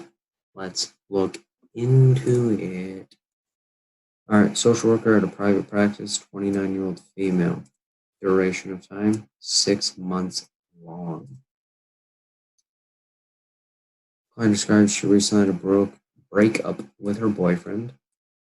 She's been with 2 weeks. She let him move in with her. She reports she's angry with him. She lent him $1,000 to get the car fixed and thought that he loved her. Client begins to appear anxious and closed off, so some fluctuation of mood. And she reports how she's empty and hopeless, but feels like a guy she just met is going to help raise her mood. So engaging in a relationship quickly. So borderline personality disorder. So the person engages in relationships, will do anything to maintain them, and has fluctuation of mood and impulsivity. Schizophrenia, delusions, hallucinations, tangential speech, and catatonic behavior. 6 months more. GAD, 6 months more.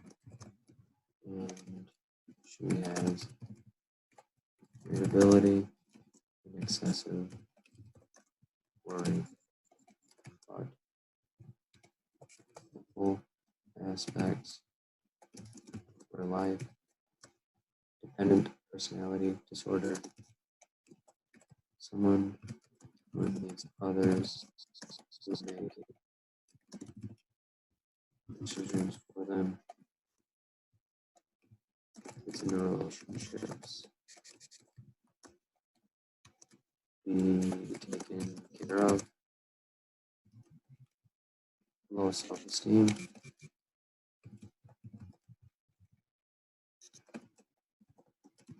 And finds it difficult to be alone. So, generalized and schizophrenia, immediate slapped away. So is this person trying to get into relationships to be taken care of, or are they engaging in relationships that could be risky and use impulsive behavior? The majority were correct here. Borderline personality disorder. Question 6. The 45-year-old client is referred to a social worker in an outpatient clinic by their employer due to having erratic behavior while at work. The client reports feeling like he's not valued at work, and without him there, the company would go out of business. The client reports getting into frequent arguments with his boss, and that he feels like he knows more than his boss does, so he does not listen to him. The client begins discussing how he plans to open his own business and the amount of money he will have. What disorder best describes the symptoms the client is exhibiting? A. Borderline personality disorder. B. Narcissistic personality disorder. C. Bipolar 1 disorder. D. Obsessive compulsive personality disorder. When you have your answer, type one thing that you are blessed to have at this given moment.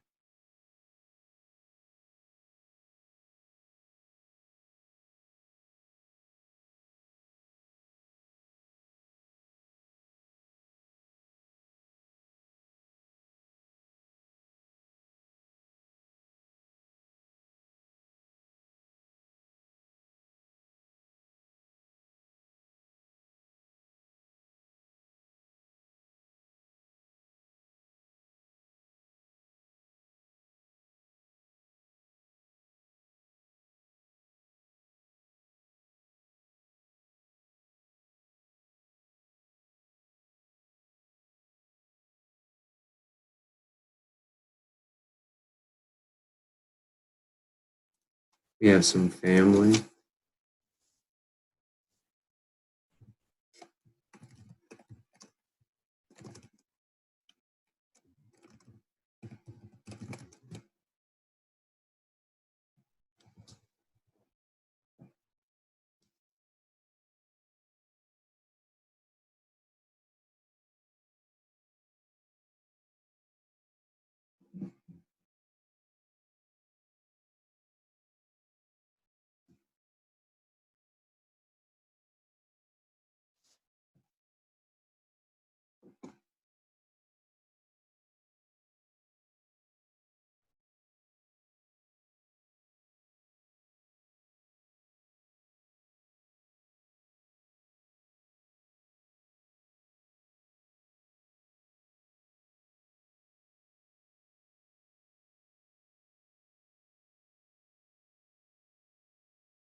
Opening the polls.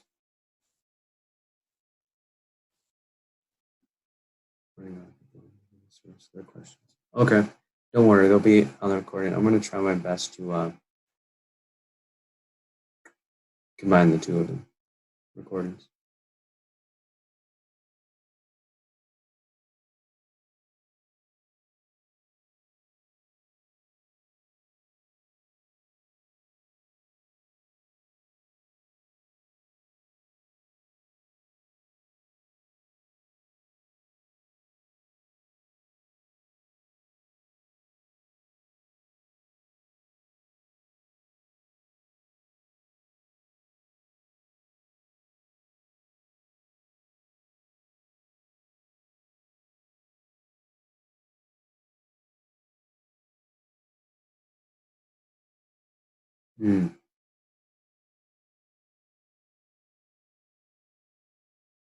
Wow.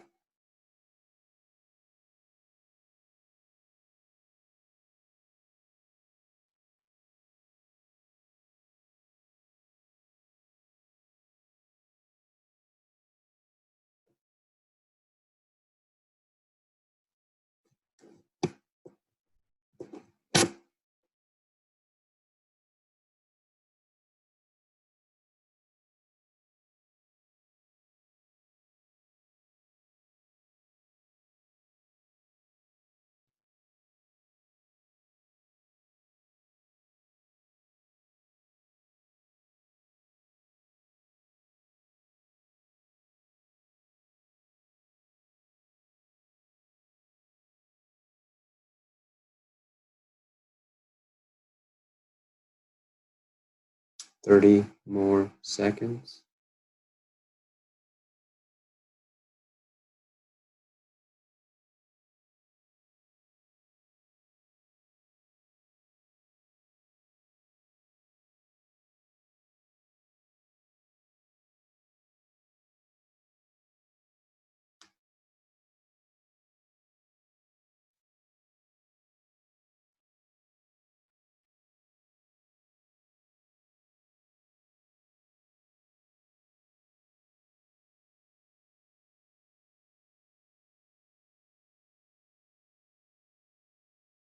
All right, polls are slapping shut. Everyone's on the same page here and thinking it is narcissistic personality disorder. So let's look. 45-year-old client, outpatient clinic. They were having erratic behavior at work. Feels not valued at work, and his company would go out of business without him. Getting into arguments and doesn't listen to people because he feels like he knows more than they do. Client begins discussing how much money he'll have in success if he opened his own business. And again, borderline is when the person engages in relationships, will do anything to maintain them. It has fluctuation of mood and impulsivity. So this person does have some impulsivity, yet they're not really trying to maintain relationships, they're trying to break down and end them. So narcissistic is when someone will feel like they are better than everyone else, do anything for power, feel entitled, and that they should automatically be respected. Bipolar 1 disorder, so the mania or hypomania, clinically significant impact on one's functioning, obsessive compulsive personality disorder, fixated on rules, structured towards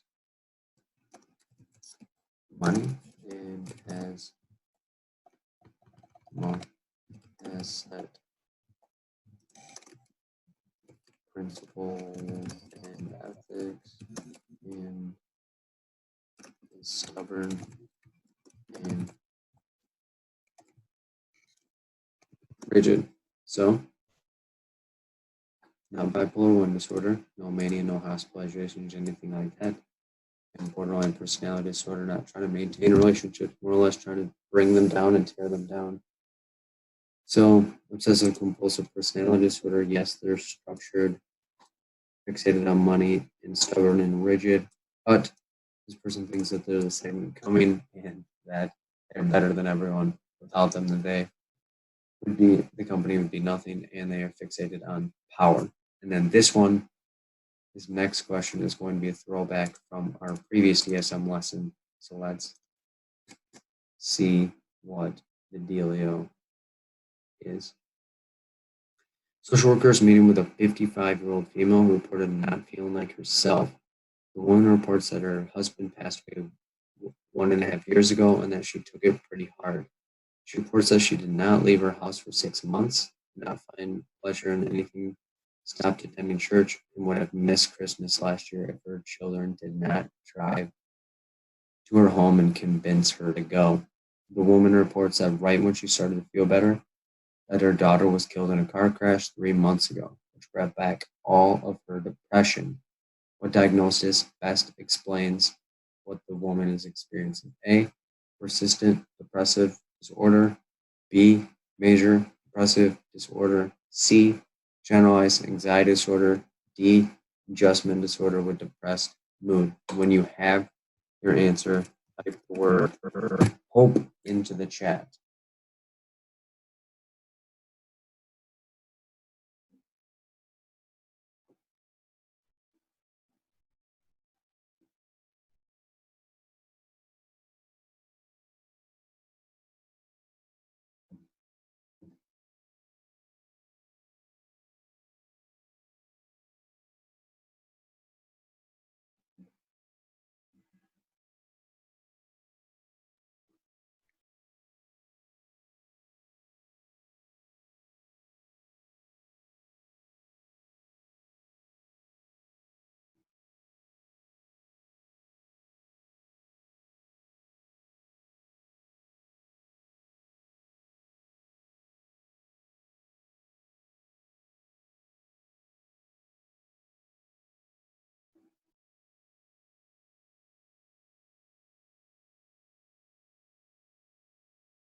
Polls are opening.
Thirty more seconds.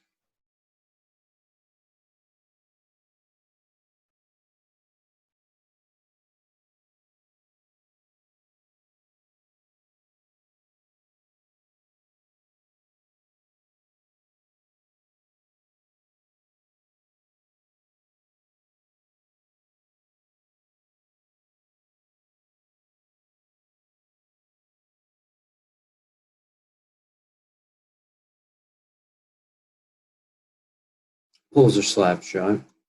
Majority think it's B, some think it's D. Let's look into it.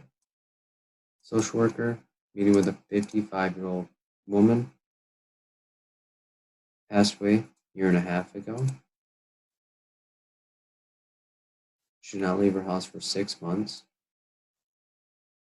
Did not find any pleasure or anything, and almost missed Christmas, so decreased in interest in isolation. Reports that she started to feel better, and then daughter died in a car crash 3 months ago. So, persistent depressive disorder, remember, is 2 years or longer. MDD, 2 weeks or longer, less than 2 years. Generalized is that the generalized anxiety disorder, 6 months or more. Adjustment disorder, symptoms within 3 months, but less than 6 months. Reaction is beyond what is normally expected. So, GAD is going to be ruled out, and adjustment disorder as well, because her reaction to the deaths are pretty normal relative to what's going on. So, is it 2 years or more, or 2 weeks or longer? So the key thing, only been a year and a half, and she had some progress, and then it had been 3 months. So, major depressive disorder is the correct answer. Any questions on anything that we had gone over today? And if not, just type no into the chat.